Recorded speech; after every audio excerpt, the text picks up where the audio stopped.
신앙생활하면서 참 뭐라 그럴까요? 참 하나님의 은혜가 참 이렇게 클 때가 있어요. 그 언제 그러냐? 내가 뭘 잘해서가 아니라 오히려 내가 연약하고 부족한데 하나님이 이렇게 사랑해 줄 때가 있어요. 참 그러면 신앙생활 참 기쁩니다. 저는 젊었을 때에 참 신앙생활 열심히 한 것 같아요. 제가 뭐 간간히 얘기하지만 저희 어머니가 워낙 신앙생활을 열심히 하신 분이라서 제가 아들이 위로 누님이고 제가 아들이 하나니까 참 이렇게 하나님께서 제 마음을 그 신앙생활 잘 할 수 있도록 우리 어머니를 통해서 저를 이렇게 훈련시키신 것 같아요.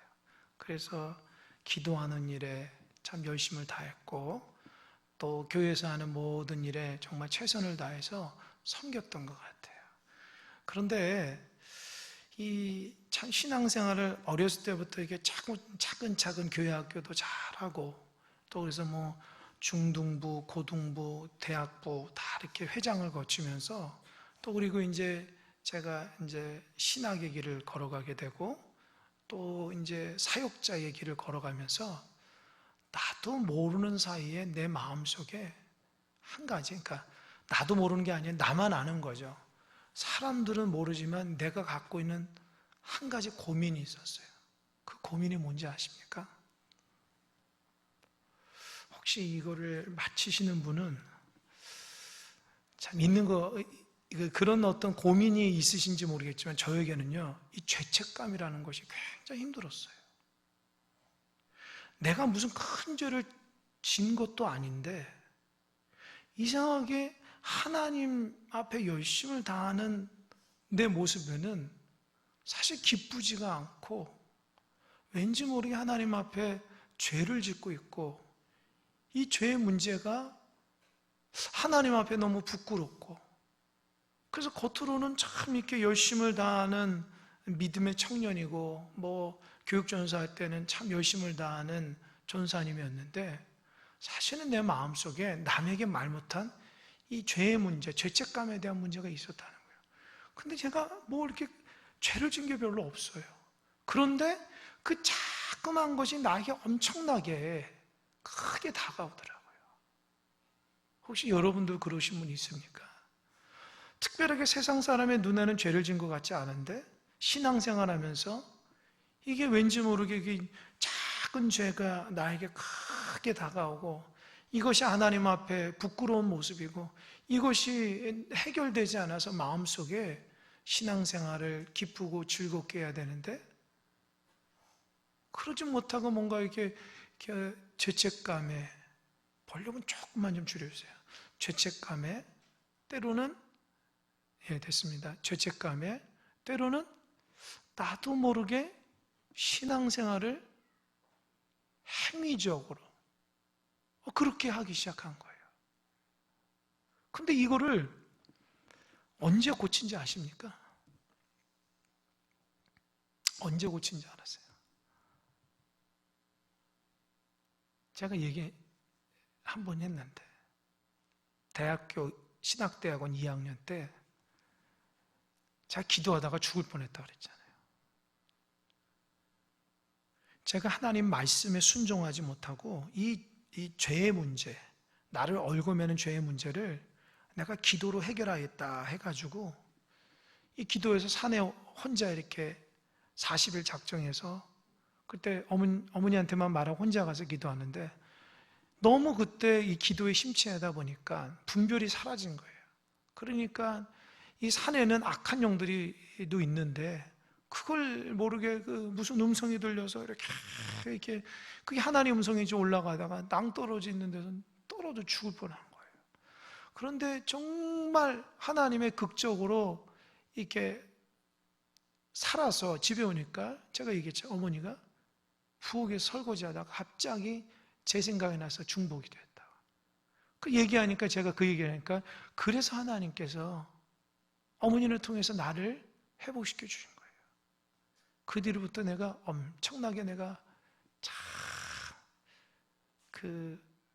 회개를 했습니다. 내가 하나님 중심으로 살아가지 못하고 진짜 믿음으로 살아가지 못하고 내 마음속에 정말 하나님을 진실하게 살아가지 못한 것을 회개하며 그때 예수 그리스도의 은혜가 무엇인지를 알게 됐어요. 그 뒤로부터 내가 율법이 나를 짓누르거나 그런 행위적으로 나를 짓누르는 것이 아니라 나는 새롭게 태어난 하나님의 사람이라 생각해서 오직 말씀과 또 하나님 사랑하는 그 신앙 가운데 있으니까 그 뒤로부터 세상이 달라지기 시작했어요. 여러분, 신앙생활 한다고 다 은혜롭게 하는 게 아닙니다. 사실 여러분 스스로도 남에게 말 못하지만 신앙생활의 기쁨이 사라진 지 오래되신 분도 있어요. 하나님 앞에 은혜로 신앙생활 하는 것이 아니라 의무적으로 하는 사람도 있어요. 그 남을 몰라요. 본인이 알아요. 어느 순간부터 하나님의 관계가 저만치 멀어져서 예배도 기쁨이 없고 기도도 막히고 하나님의 말씀도 눈에 안 들어오신 분이 있어요. 그런데 겉으로는 신앙생활 잘하는 척하며 살아갈 수 있어요. 문제는 뭔지 압니까? 남한테는 잘 볼 수 있지만 내 영이 지금 죽어가고 있다는 것을 본인이 알면서도 그걸 해결하지 못하면 큰일 난다는 거예요. 정말 큰일 나는 거예요.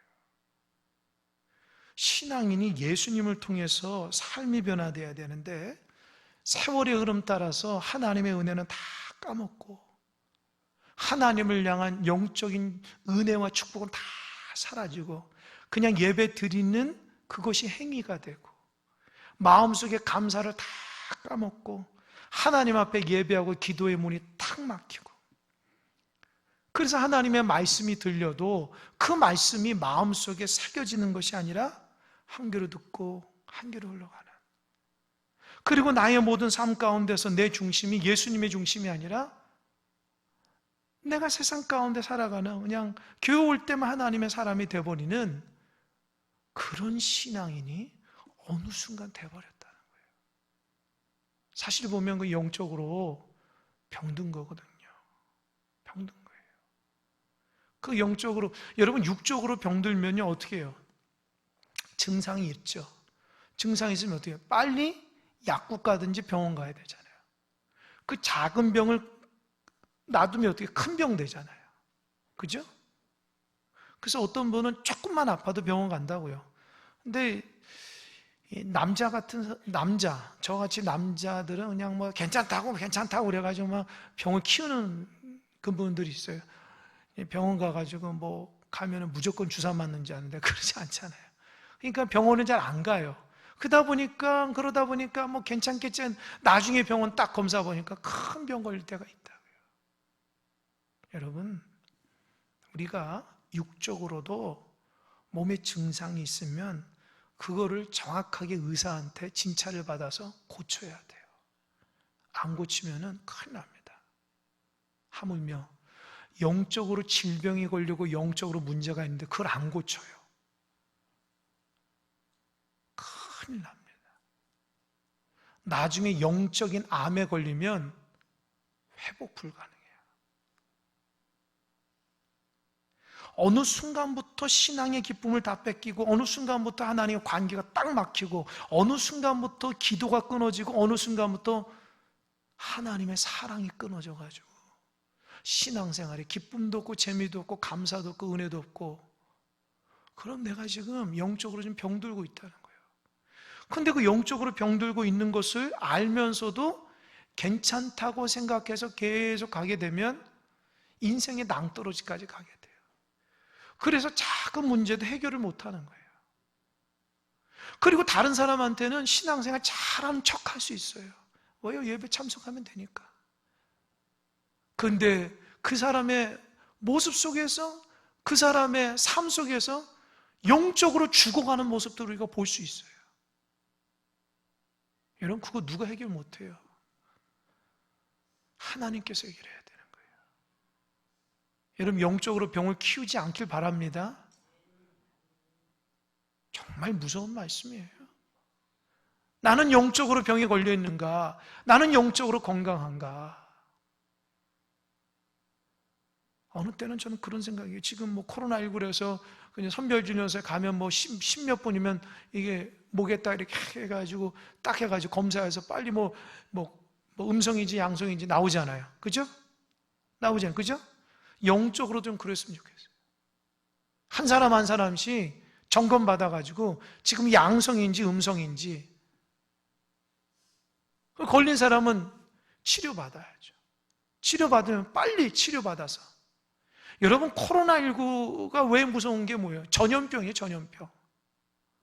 영적으로도 신앙생활 나 혼자 넘어지는 게 아니라 나를 비롯한 공동체 자체에게 넘어지는 거예요. 나한 사람 때문에 어린아이가 넘어지고, 나한 사람 때문에 구역 식구들이 넘어지고, 나한 사람 때문에 선교회가 넘어지는 거예요.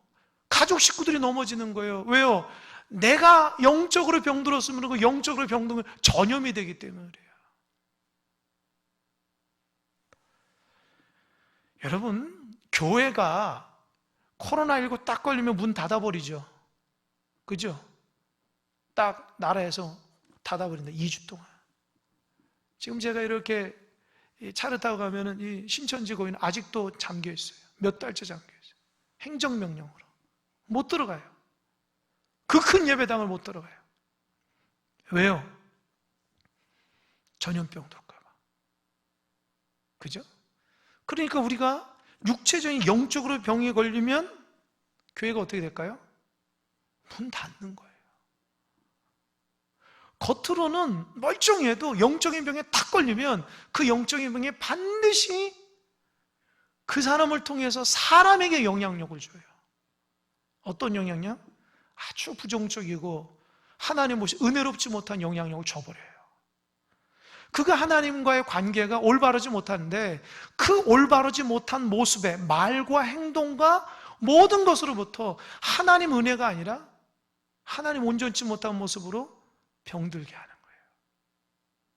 그래서 교회는 정말 영적으로 병든 사람을 체크를 해서 그를 예수 그리스도의 이름으로 치유해주고 그를 하나님의 말씀으로 고쳐줘야 돼요.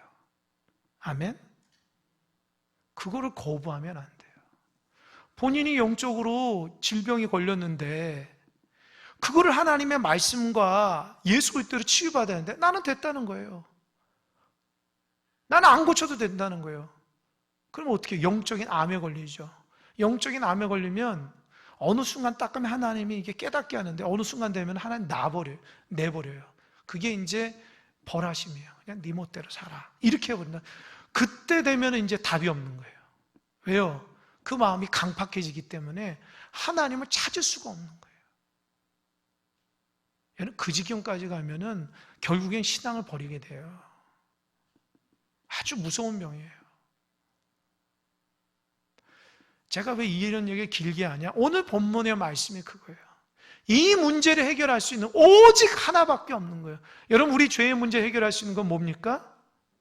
예수 그리스도밖에 없어요. 십자가에 달린 예수 그리스도. 여러분, 이게 어렸을 때부터 들었지만 이게 핵심이에요. 여러분의 마음속에 기쁨을 되찾는 건 예수 그리스도밖에 없어요. 할렐루야.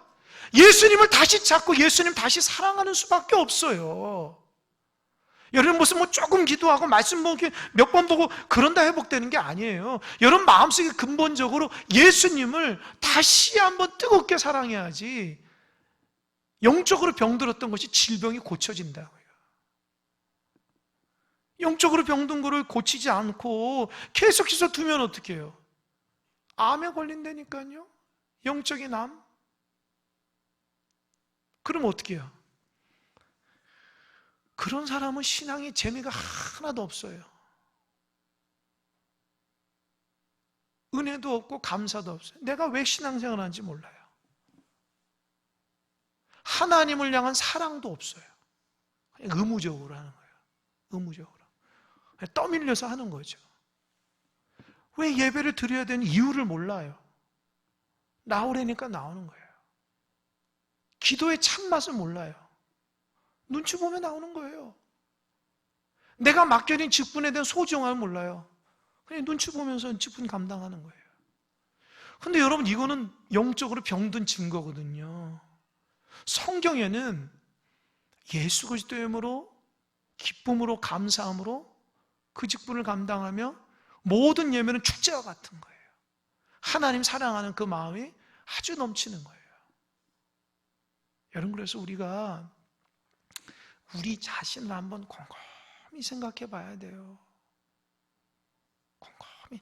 나는 지금 영적으로 병들어 있지 않은가? 나는 영적으로 건강한가?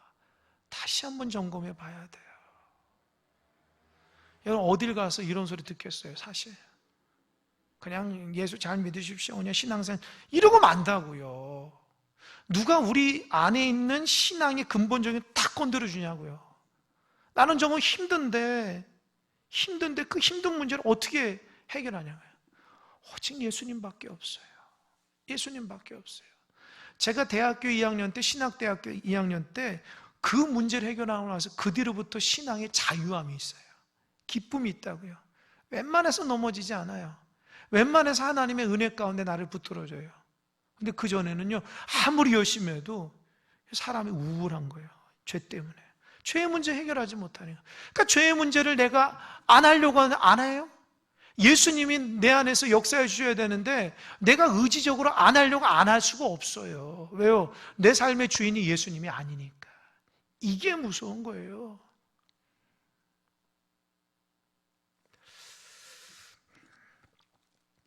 그러면 율법이 우리를 고쳐주나요? 율법이 아니라는 거예요. 지난 시간에 20절에 보면 이렇게 써 있어요. 그러므로 율법의 행위로 그 아이 앞에 의롭다 하심 얻을 육체가 없나. 율법으로는 뭐를 깨닫는다고요? 그래요. 율법으로 죄를 깨닫는 게, 제가 대학교 2학년까지 열심을 다해 신앙생활을 하는데 알고 보면 내가 하나님의 은혜로 신앙생활을 율법으로 왜요? 율법 아주 열심히 시작하는데 그 하면 할수록 자꾸 내 죄됨이 깨달아지는 거예요. 그러니까 해결이 안 되는 거예요. 혹시 여러분 그런 분 있어요?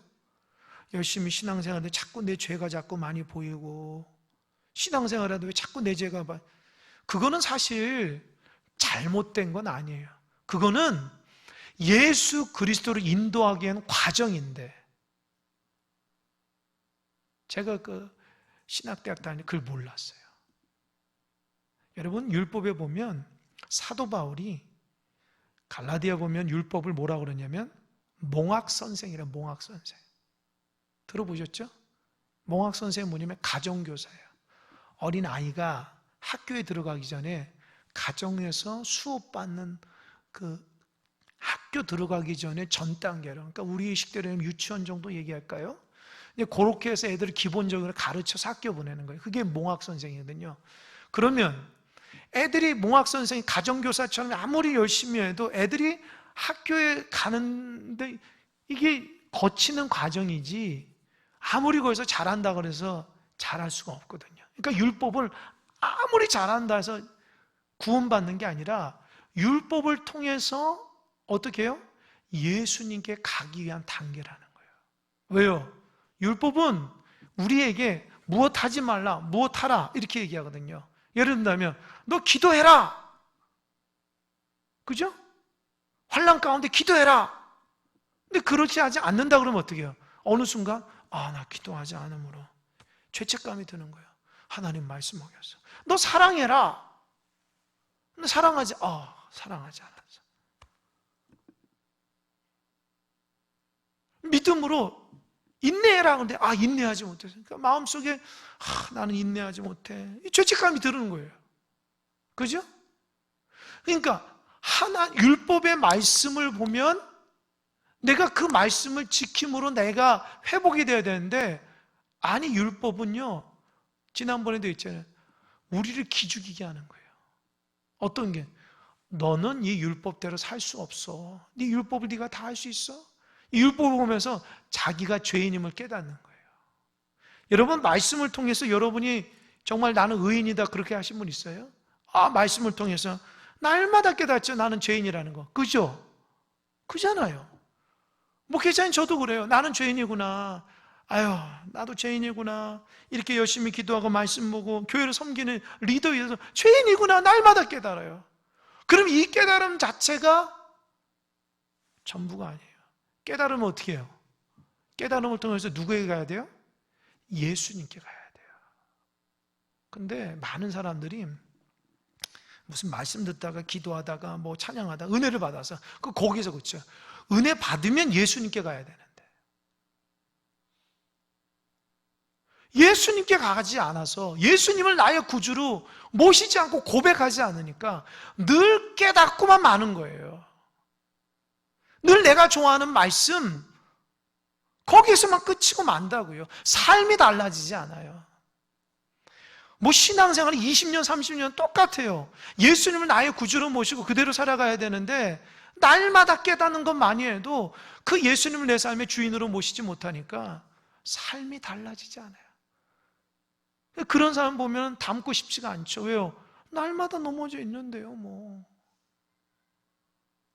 예수님을 통해서 인격이 변화되고 삶이 변화되고 말하는 것과 행동과 바라보는 것, 이 마음판이 온전히 예수님으로 바뀌어야 돼서 조금씩이라도 바뀌어야 되는데 안 바뀌어요.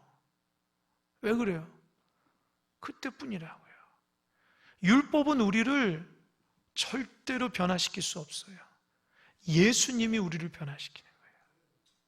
그래서 사도 바울이 21절 이제는 율법 외에 하나님의 한 의가 나타나서 율법과 선지자들에게 증거를 받은 것이라.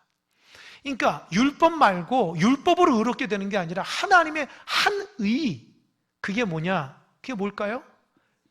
그렇죠. 22절 다 같이 시작. 아마 모든 믿는 자에게 미치는 하나님의 은이 차별이 없느니라. 예. 그러니까 하나님의 의가 뭐예요? 예수님이에요. 예수님을 믿는 것이 하나님의 의예요. 그전에는 율법을 달달달달 외워야 되고 그 율법대로 그 조항을 다 체크해서 해야 되는데 이거 하고 이거 그래도 자꾸 넘어졌거든요. 그런데 이제는 하나님이 율법이 있는 유대인이나 율법이 없는 이방인에도 똑같이 차별하지 않고 동등하게 의롭게 하는 방법이 뭐냐? 예수님을 믿는 거예요. 그 예수님은 어떻게 해요? 예수님이 십자가에 나를 위해서 달려 돌아가신 그분을 믿는 겁니다. 그러면 율법이 나에게 줄 수 없는 죄의 문제를 그 예수님을 통해서 해결하는 거예요. 할렐루야! 이것이 로마서의 핵심이에요. 여러분, 성경을요 고민 없이 보면 은혜가 안 돼요. 아까도 얘기했던 것처럼 아주 철저하게 고민해야 돼요. 제가 이 사도 바울을 참 좋아하는 이유가 뭐냐? 제가 고민했던 것을 그 2000년 전에 사도 바울이 고민했어요. 나중에 이제 로마서 7장 보면 이제 구체적으로 나오는데 사도 바울이 고민했던 문제가 꼭 내가 고민했던 문제가 너무 똑같은 거예요. 내가 그래서 이 청년 시절에 로마서의 말씀을 읽고 엄청나게 깨달았어요. 갈라디아 말씀, 사도 바울이 썼던 서신 13개의 서신을 읽고 엄청나게 도전을 받아요. 왜요? 내가 고민했던 죄의 문제가 다 적혀 있다는 거예요. 그리고 사도 바울도 그렇게 율법으로 살다가 예수님 만나서 죄의 문제 해결돼서 성령 충만 하나님의 은혜의 사람이 되었다는 거예요. 그래서 저는 사도 바울 통해서 진짜 예수님을 새롭게 알아간 거예요. 여러분, 예수님을 통해서 우리의 죄의 문제 해결됩니다. 여러분이 남한테 말 못한 습관적인 죄들, 눈으로 짓고 귀로 짓고 말로 짓는 수많은 죄들, 마음으로 품는 죄들 모두 다 예수님 이름으로 예수님을 믿을 때 해결되지 다른 거 절대 해결되지 않아요. 그러니까 여러분 잘 예수 믿으시기 바랍니다. 말로만이 아니라 정말 잘 믿으셔야 돼요. 예수님 믿은 지 벌써 20년, 30년 믿었는데도 아직까지도 달라진 게 없다면 정말 이게 억울하지 않아요. 저는 어느 순간에 정말 우리 성도들이 정말 저렇게 오래 생활하고 직분자인데도 왜 변화가 안 될까? 때로는 하나님 앞에 가슴을 치며 기도한다고요. 하나님, 우리가 도대체 어떤 예수를 믿었기에 우리가 이렇게 변화가 안 되죠? 왜 생각이 변화가 안 되고 마음이 변화가 안 되고 행동이 따라오지 못하죠? 도대체 우리가 믿는 하나님과 성경이 믿는 하나님이 다른 건가요? 성경 속에 있는 예수님의 믿음과 내가 믿는 예수님의 믿음이 다른 건가요? 내가 가슴을 치면서 기도한다고요. 여러분, 여러분이 믿는 예수님이 성경에서 믿는 그 예수님 맞습니까? 정말 맞습니까? 아니면 다른 예수를 믿고 있어요? 갈라디아서에 다른 예수가 있다. 다른 예수. 진정한 예수가 아니라 다른 예수예요. 내 축복을 위해서 만든 다른 예수, 내 성공을 위해서 만든 다른 예수. 그 다른 예수를 따라가면 안 돼요. 십자가에 달리신 그 예수를 따라가야 돼요. 그러니까 정신 바짝 차리고 신앙생활 해야 돼요. 예수가 다 예수가 아니라고요. 신앙을 잘 이렇게 점검하면서, 여러분, 예수님을 잘 믿으면 삶이 달라집니다. 성경 속에서 예수님 진실하게 믿으면 달라지지 않았다고 고백한 사람이 누가 있어요? 대보세요. 그건 잘못 믿은 거죠. 예수님을 믿으면 삶이 달라진다고 성경은 분명히 얘기해요. 성경의 가장 큰 주제는 예수님 믿으면 구원받는다는 거예요. 이 구원받는다는 것은 삶이 달라진다는 거거든요. 그런데 교회에서 보면 목회자도 그렇고 성도들도 그렇고 변하겠어? 이런 의식이 너무 많아요. 무슨 우리 교회가 변하겠어? 저 사람이 무슨 변하겠어? 그런 얘기 많이 한다고요.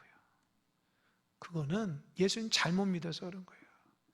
예수님 믿으면 변하는데 사단이 우리를 그냥 이상하게 믿게 하니까 예수님 믿어도 신앙생활도 변화가 안 되고 교회도 변화가 안 된다고 그런 생각을 하고,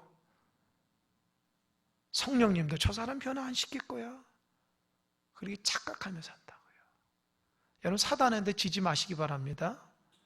분명한 예수님을 통해서 우리가 변화돼야 돼요. 예수님 믿고 목숨을 바쳐 신앙생활한 수많은 성경적인 인물이 있어요. 모두 다 예수님을 믿고 삶이 달라진 거예요. 과거에 믿었던 그 예수님만 능력 있는 예수님이고 지금 우리가 믿는 예수님 능력이 없나요? 아니잖아요. 어제나 오늘이나 동일하신 하나님이라고 히브리서 13장 8절에 나오거든요. 우리 하나님 동일하신 하나님이에요. 아멘? 그 동일하신 하나님을 믿는데도 왜 우리가 달라지지 않을까요? 율법대로 살려는 거예요. 예수님 믿는 게 아니라 무슨 행위적으로 내가 무엇을 했다, 내가 무엇을 하지 않았다, 그러니까 이 죄책감에 사로잡혀가지고 기쁨이 없는 거예요. 여러분, 신앙생활을 이렇게 율법적으로 하는 사람 보면 기쁨이 없어요. 내가 뭐를 해야 된다, 꼭 해야 된다는 사람들은 제대로 안 해요. 은혜로 안 하기 때문에 그래요. 하나님의 은혜로 하면 기쁨인데 행위적으로 하면은 잘하면 교만하게 되고 못하면 죄책감에 시달리는 거예요. 이게 문제라고요. 여러분, 신앙은 예수님과 함께 동행하며 사는 겁니다. 그래서 사도 바울이 이 문제를 로마 교회의 성도들한테 얘기하는 거예요. 23절, 24절 아주 중요한데, 시작. 모든 사람이 죄를 범하였음에 하나님의 영광에 이르지 못하더니 그리스도 예수 안에 있는 성령으로 말미암아 하나님의 은혜로 값없이 의롭다 하심을 얻은 자 되었느니라. 예. 여러분, 모든 사람이 죄를 졌기 때문에 뭐예요? 하나님의 영광에 이르지, 하나님의 영광에 이르지 못하는 게 뭐냐면 지옥 간다는 거예요. 쉽게 우리 시대로 얘기해요. 죄의 싹든 사망이거든요. 여러분, 죄의 문제를 가지고 해결하지 못하면 지옥 가는 거예요. 분명히 얘기합니다. 죄의 문제에 늘 시달린 사람은 어쩔 수 없어요. 그 문제 때문에 지옥 가는 거예요. 그러나 하나님이 어떻게 했어요? 그 문제를 해결하기 위해서 그리스도 예수 안에 속량으로, 이 속량이 뭘까요? 대신 예수님이 우리 죄 때문에 죽었다는 거예요. 어디요? 십자가에서. 예수님이 십자가에 달려 돌아가셨다는 것은 무엇을 사도 바울이 얘기하냐면, 예수님이 달려 돌아가실 때 우리의 모든 정과 욕심, 죄가 다 못에 박혔다는 거예요. 그러니까 내가 죄 때문에 죽어야 될 것이 어떻게 해요? 예수님이 대신 죽으셨다는 거예요. 아멘? 이거 믿습니까? 그런데 왜 죄에 시달리고 왜 신앙에 감사와 기쁨이 없어요? 왜 그렇게 무미건조하게, 왜 기쁨도 없이 그렇게 우리가 신앙생활을 하는 거예요? 여러분, 감사가 좀 넘쳤으면 좋겠습니다. 아멘? 은혜가 좀 넘쳤으면 좋겠어요. 여러분, 속으로 대답하세요. 우리 교회에서 정말 기쁘고 즐겁고 행복하고 정말 신앙생활 잘하는 사람, 여러분 딱 떠오르는 사람 한번 생각해 보세요. 누굽니까? 말하지 마세요.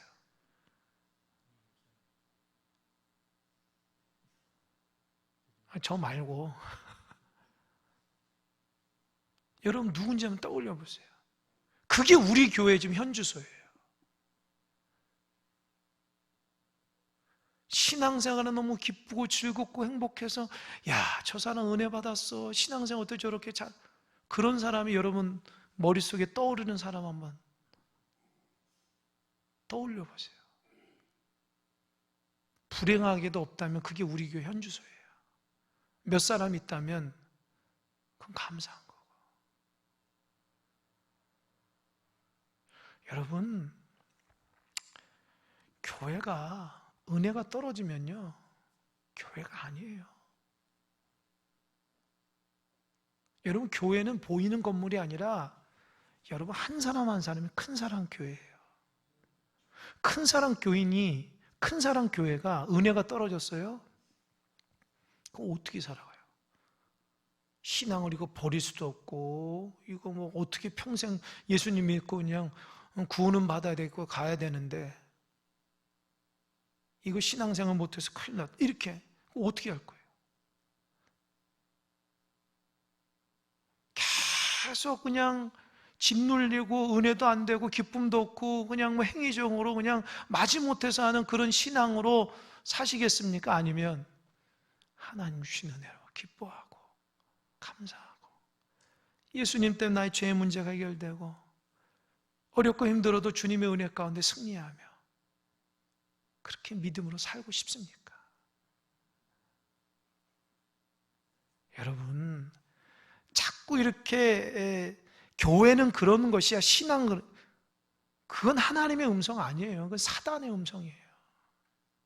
교회는 예수님으로 충만해야 되고요, 성도는 예수님으로 충만하고 그 충만한 것이 은혜가 돼야 되고요, 그것이 감사하고 그게 정답이라고요. 근데 세상이 너무 악하니까 그 세상 문화가 교회까지 들어와서 그냥 그런 거야, 그렇게 하면 신앙생활 안 하니만 못하죠. 그잖아요. 근데 신앙의 길을 들어서 포기할 수도 없고 이거 어떡하지? 이런 마음으로 신앙생활 하지 마시고요, 주님 은혜 안에 기쁘고 감사하게 바랍니다. 아멘. 뭔가 이게 눌려가지고 예배가 회복되고 기도도 회복되지 않고 뭔가 이게 감사도 없이 그렇게 죄송해요, 눈치만 보지 마시고 기쁨으로 신앙생활하는 여러분 되시기 바랍니다. 아멘. 아멘. 제가 왜 이렇게 얘기하냐면 참 우리 교회가 변화될 부분이 이런 부분이에요. 이게 제가 부임해서부터 지금까지 우리 성도님들 중에서 기쁨이 회복되고 감사가 회복되고 즐겁고 행복해서 그런 분들이 좀 많았으면 좋겠다는 것이 제가 지금까지 기도입니다. 그런데 늘 그대로인 사람도 있어요. 그건 제가 궁금해하다. 신앙을 도대체 어떻게 받으셨지? 그동안 신앙생활을 어떻게 하셨기 때문에 저렇게 능력 있는 예수님을 제대로 못 모시고 살까? 왜 기쁨을 잃어버렸지? 뭐 때문에 저분이 저런 모습을, 이런 고민에 막 빠진다고요. 그래서 날마다 1구역서부터 청년까지 쭉 해가지고 교회학교까지 중보기도 하거든요, 단에서. 그럼 늘 똑같은 기도예요. 하나님, 주님 좀 살려주시고 주님 붙드셔서 주님의 신앙이 좀 기쁨으로 회복되게 해달라고. 신앙이 힘들고 어려워서 어쩔 줄은 몰라서 그런 게 아니라 정말 주신 은혜 가운데 정말 기쁘게 죄의 문제를 해결해서 정말 하나님 앞에 좀 이렇게 그 교회 올 때마다 너무 기쁘고 말할 때마다 은혜가 넘쳐나고 좀 이렇게 영혼들을 이렇게 살릴 수 있는 그런 사람이 좀 되게 해달라고. 제가 그 기도하거든요. 여러분, 교회 부흥을 위해서 제가 기도 안 합니다. 아니, 교회 부흥하면 뭐예요? 우리가 회복이 안 되는데요. 새신자들이 와가지고 아이고 큰사랑교회는 저렇게 기쁨으로 신앙생활하는 사람이 많지 않네. 그럼 어떻게 해요? 그게 부끄러운 거잖아. 새 가족들이 왔는데 그냥 아유 별 볼 일 없네. 나가보니 그 얼마나 부끄러워요. 공원 옆에 아주 교회가 이뻐가지고 교회 다 새 가족이 왔는데 관심도 없고 사랑도 없고 교제도 없고 그를 향한 기도도 없고 그리스도의 사랑은 누가 오고 싶겠어요, 교회를. 이게 예수님의 사랑으로 이제 교회가 하나가 돼야 되는데 예수님의 사랑이 아니라 다 신앙생활 힘들고 어렵고 그냥 말씀만 하면 다 힘들다 그러고 그러면 새 가족이 와서 야, 이 교회는 힘든 교회구나 이렇게 하고 가보면 어떻게 해요? 그러면 안 되잖아요. 교회 왔더니 참 예배가 은혜스럽고 목사님도 은혜스럽고 우리 장모님도 너무 신앙의 본능이 있고 우리 권사님들이 나한테 와서 이렇게 다독거려주고 사랑한다 하고 관심 가져주고 교회 집사님들이 그렇게 발벗어 열심히 교회 일을 하고 얼굴에는 미소가 가득 차서 만나면 크게 감사함으로 웃고 안아주고 야, 이 교회에서 내가 예수님 봤다. 할렐루야. 그게 교회의 모습이에요. 그러니까 여러분이 기쁘고 즐겁고 행복하고 예수님이 충만한 그 교회의 모습이 회복되는 거예요. 자꾸 남 탓하면 안 돼요. 뭐 누굴 탓해요? 우리 자신이 변화가 안 됐는데. 응? 누굴 탓해요? 우리 자신이 변화가 안 됐는데 내가 변화가 안 되니까 다 변화 안 된 것처럼 느껴지죠. 아니, 우리가 기쁘면요 우리서부터 축복이 쭉 흘러가는 거예요. 할렐루야. 그런 신앙생활이에요. 사도 바울이 그 얘기하는 거예요. 오직 24절 그리스도 예수 안에는 속량으로 말미암아 하나님의 은혜를 값없이 의롭다. 예수님 믿기만 하면 의롭게 되는 거예요. 할렐루야. 예수님 십자가에 죽으시고 부활하셨다는 것은 나의 죄의 문제 해결되고 나의 영생의 축복이다. 그래서 우리는 예수님 믿으면 죄의 문제가 해결되고 죽음의 문제가 해결되는 거예요. 아멘. 그러니까 여러분 죄와 죽음의 문제를 두려워하지 마세요. 할렐루야. 코로나가 우리를 죽여도 우리는 천국 갈 수 있는 믿음이 있잖아요. 아멘? 그런 걸 두려워하지 마세요. 예수님 믿으면 죄와 죽음의 문제를 해결한다고 성경에서 약속이잖아요. 약속. 근데 우리 죄에 묶이고 죽음에 대한 두려움이 있다면 그거는 예수님을 영접해서 살아가지 않는 사람이거든요.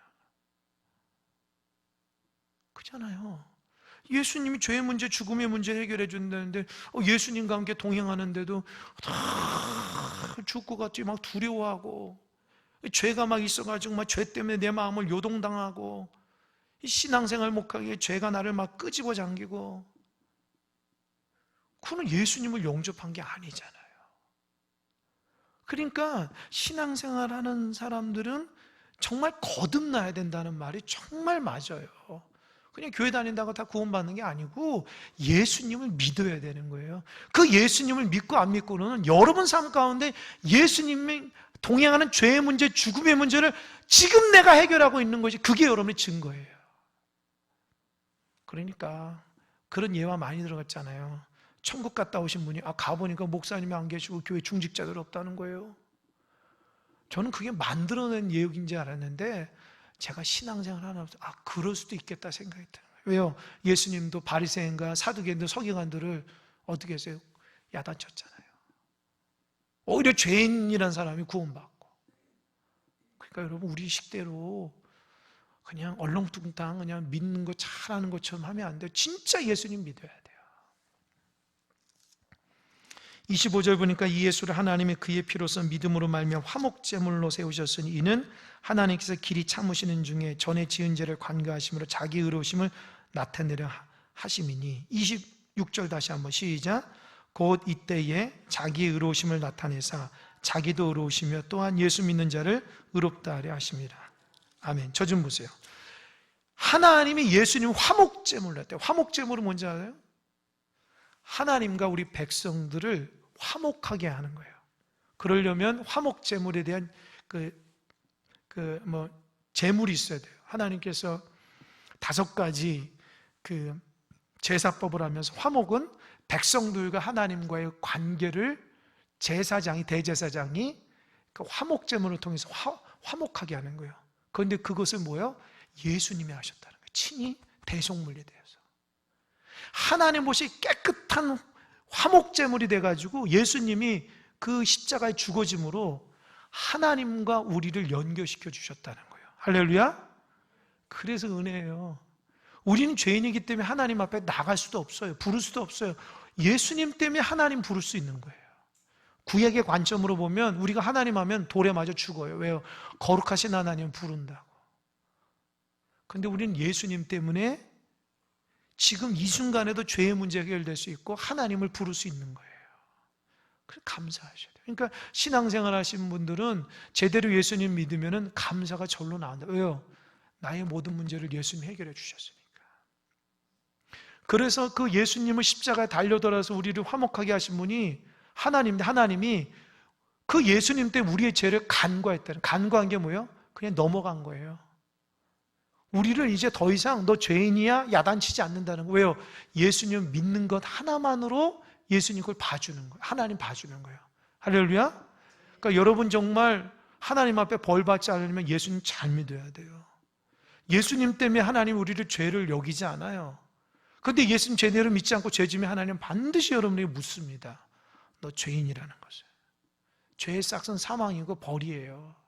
그러니까 예수님 의지 않고 죄를 지으면 반드시 하나님은 죄의 문제를 끄집어내고요. 우리가 죄를 졌으면 빨리 예수님을 회개하지 않으면, 그 문제를 해결하지 않으면 그건 눈덩이처럼 커져가지고 점점 더 우리를 힘들게 만듭니다.